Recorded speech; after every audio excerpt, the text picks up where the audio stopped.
Harry Potter made them millionaires at such a young age. If these stars had a Gringotts account, they'd be swimming in galleons now. But just exactly how rich are the Harry Potter stars?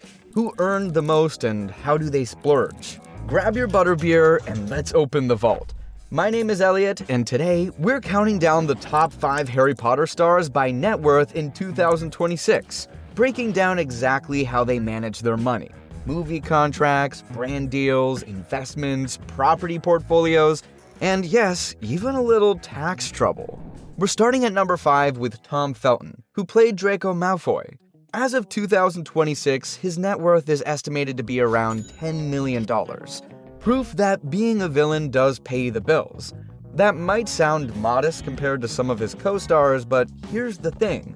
Tom worked consistently for over a decade, and consistency pays.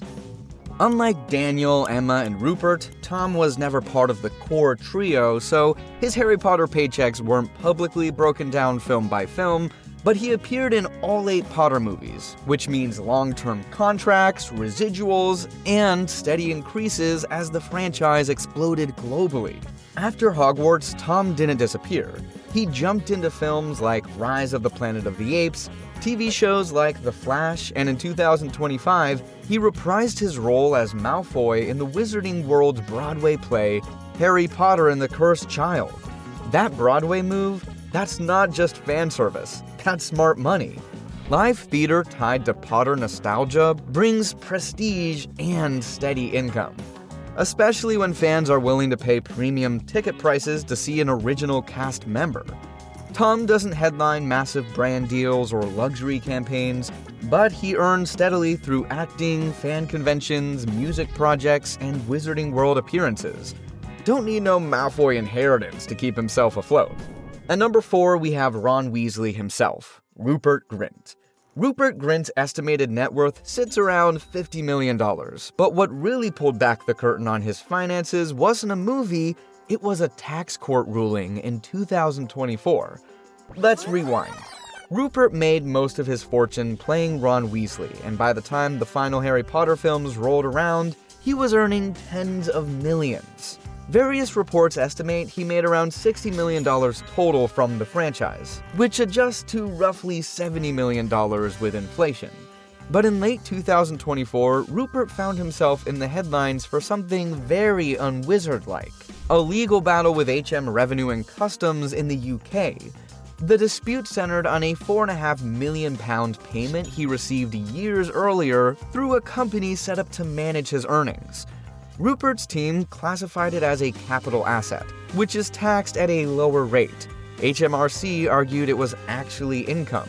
After years of back and forth, the court ruled against Rupert, ordering him to pay roughly £1.8 million, about $2.3 million in back taxes. Now, here's why this matters. This case didn't mean Rupert was broke, far from it. What it did was confirm just how much wealth he'd accumulated post-Potter because the court filings laid bare his earning structure. It also revealed to the public his estimated net worth in the $50 million range. Beyond acting, Rupert has parlayed his fortune into real estate, including a large countryside estate in the UK and a television production called Play 10. The father of 2 also has ongoing acting roles, notably in Apple TV's Servant and Ed Sheeran's music videos. So yes, Ron may have hated homework, but Rupert clearly did his financial planning, even if the tax spell backfired. At number 3, we have the brightest witch, and the most financially savvy woman of her age, Emma Watson, aka the Hermione Granger herself. Emma Watson's net worth is estimated at around $85 million, according to Parade and Celebrity Net Worth, and her wealth strategy is one of the smartest in the entire franchise. Let's start with Harry Potter. Emma reportedly earned about $62 million total from the 8 films, with her salary jumping significantly toward the end, including roughly $30 million for the final 2 movies alone. Then came the post-Potter era. Her role in 2017's Beauty and the Beast reportedly paid her around $15 million, including bonuses, instantly putting her in the top tier of Hollywood earners. But films aren't the only source of her big galleons. She became a luxury brand favorite, fronting campaigns for Lancôme, Burberry, and most recently, Prada Beauty, where she didn't just star but also directed parts of the campaign. In 2020, she also became the youngest person to sit on the board of the luxury fashion conglomerate Kering, which owns Gucci, Balenciaga, YSL, and many other high-end brands. Those deals are estimated to bring in millions per year, and unlike movie roles, brand contracts are often shorter, cleaner, and extremely profitable. Then there's her venture into business, Renee Gin. Emma co-founded the sustainable spirits brand with her brother, and by 2025, the company had raised around $6 million in investment, positioning it as a long-term business asset, not just a celebrity vanity project. On top of that, Emma owns property in London, New York, and a French ski chalet she reportedly purchased at just 18 years old. That's not just wealth, that's diversified wealth. At number 2, his stint in the wizarding world may be short, but we have Robert Pattinson, who memorably played Cedric Diggory in Harry Potter and the Goblet of Fire. Cedric didn't last long in the Triwizard Tournament, but Robert Pattinson absolutely won the financial game. Robert's estimated net worth sits around $100 million, and while Harry Potter gave him visibility, it was everything after that built his fortune. The Twilight Saga turned him into a global star and paid him tens of millions across multiple films. His salary for the later Twilight movies was $25 million. In the final 2 Twilight movies, Pattinson was given a generous piece of the back-end revenues generated. These extra points brought his salary for each movie to $40 million. Then came The Batman, where he reportedly earned around $3 million up front, not including back-end payments. With the film grossing over $700 million worldwide, Pattinson is expected to pocket millions more at the end of the day, and then some for the upcoming sequel. But here's where Rob really shines: brand deals and property. He's been the face of Dior Homme for years, and for the first 3 years of the initial deal, that partnership is widely reported to be worth around $12 million. And then there's real estate. Robert has quietly built a strong property portfolio, including multiple homes in Los Angeles, a $5.3 million Spanish-style home in Hollywood Hills, purchased with partner Suki Waterhouse. Not to mention earlier properties he sold at a profit, including the $6 million mansion he used to share with his ex, Kristen Stewart.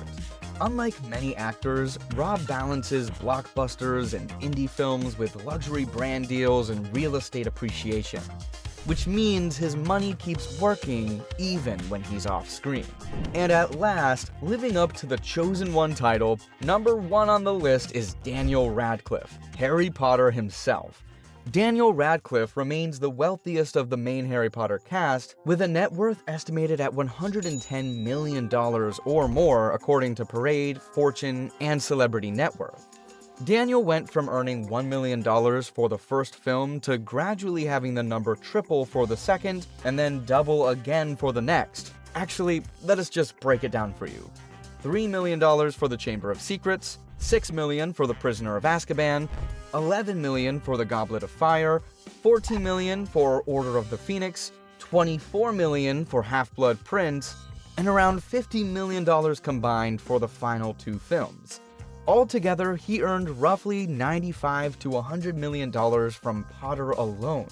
And that doesn't even include residuals. Unlike many child stars, Daniel continued to make great use of his fortune well into adulthood. He founded Gilmore Jacobs Limited, a family-run company that handles his investments. According to UK filings reported by Fortune, the company has held assets exceeding £96 million, including property and long-term investments. Last year alone, according to the latest Companies House filings, his investments had brought in a whopping £6.6 million. Like most savvy celebrities, Daniel diversifies with multiple property acquisitions: apartments in New York, an estate in London, and a West Village condo he sold for about $5.3 million. Throughout, he is actively acting both on stage and the big screens, appearing on Broadway and West End, as well as a slew of indie film roles. And obviously, never count out those ongoing Potter royalties, which now stream on HBO Max. And that's how his fortune multiplies like magic. Daniel once joked that he doesn't really do anything with his money. Turns out, doing nothing strategically works very well. So you see, through savvy investments and career choices, these Hogwarts alums not only graduated with their fame intact, but also their finances well taken care of. That was the top 5 richest Harry Potter stars in 2026. Subscribe to the Movie Firm for more Harry Potter related videos. And until next time, stay magical and keep your galleons growing.